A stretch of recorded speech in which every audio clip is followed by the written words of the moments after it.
ব্রেকফাস্টে হোক বা টিফিনে স্বাস্থ্যকর কিছু রেসিপি বানাতে মন চাইলে এই রেসিপিটা বাড়িতে বানিয়ে দেখতে পারেন। খুব কম সময়ের মধ্যে রেডি হয়ে যায় আর খেতেও ভীষণ ভালো হয়। ছোট থেকে বড় যে কেউ খুবই পছন্দ করবে। নমস্কার, আমি রুমি, আপনাদের সবাইকে আবারও একটা দারুণ স্বাদের রেসিপিতে স্বাগত। প্রথমে একটা মিক্সিং বোল নিয়েছি, তার মধ্যে বেশ কিছুটা পরিমাণ কুচনো বাঁধাকপি নিলাম। আর বাঁধাকপিটাকে একেবারে সরু সরু করে কেটে নিতে হবে, যাতে খুব তাড়াতাড়ি রান্না হয়ে যায়। এখন আমি দুটো ডিম নিয়েছি, ডিম দুটো ভেঙে বাঁধাকপির মধ্যে দিয়ে দিতে হবে।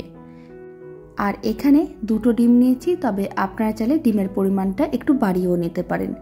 এখন আমি ডিমের মধ্যে দিয়ে দিলাম অল্প একটু লবণ, আর আমি দিয়ে দিচ্ছি একটা কুচনো পেঁয়াজ।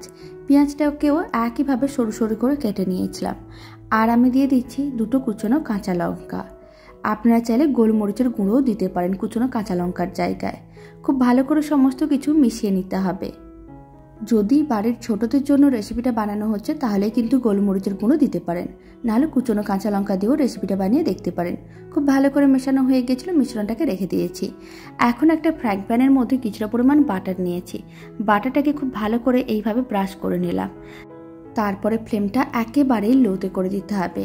আর যে মিশ্রণটা রেডি করে নিয়েছি সেই পুরো মিশ্রণটাই ফ্রাইং প্যানের মধ্যে দিয়ে দিতে হবে।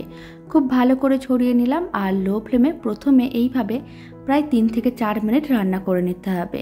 এখন আমি আপনাদের 3-4 মিনিট পরে দেখাচ্ছি। একটা দিক রান্না হয়ে গেছে, আপনারা দেখুন সাইডগুলো একটু লাল লাল হয়ে গেছে। আর এইভাবে একটু চেক করে দেখে নিতে হবে উল্টোনো যাচ্ছে কিনা।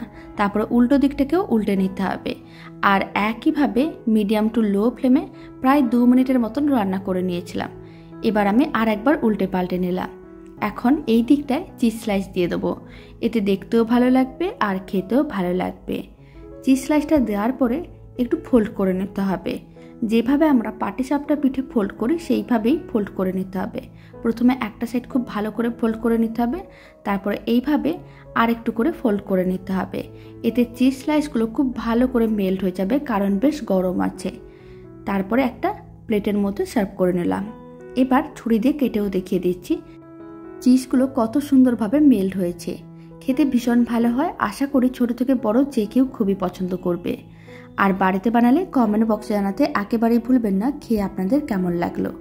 রেসিপিটা ভালো লেগে থাকলে আপনারা যদি ফেসবুক থেকে রেসিপিটা দেখছেন পেজটিকে ফলো করে নেওয়ার অনুরোধ রইল।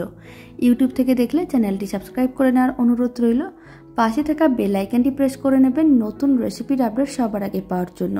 আর শেষ পর্যন্ত দেখার জন্য আপনাদের অসংখ্য ধন্যবাদ। তো চলুন ভিডিওটা আমি এখানে শেষ করছি। আপনারা সবাই ভালো থাকবেন, সুস্থ থাকবেন। আপনাদের সঙ্গে আবার নতুন রেসিপি নিয়ে দেখা হচ্ছে।